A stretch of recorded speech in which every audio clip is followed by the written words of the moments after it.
Госсовет Коми объявил о начале формирования общественной палаты нового состава. По 10 человек утвердят парламент и глава республики. Выберут их из списка кандидатов, предложенных некоммерческими организациями и общественными объединениями. После этого уже утвержденные члены палаты выберут еще 10 человек.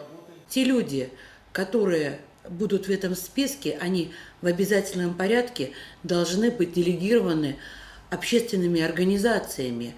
И это будет являться гарантом того, что к нам в общественную палату придут люди, которые действительно являются лидерами общественного мнения, за ними реальные дела, которые люди им доверяли, и так как они о них заявляют, значит, те наказы, с которыми к ним уже обращались, гарантированно были выполнены.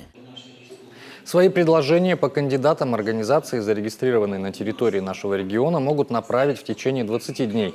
Затем состоится заседание рабочей группы по этому вопросу. Окончательно список будет утвержден на сессии парламента 20 сентября.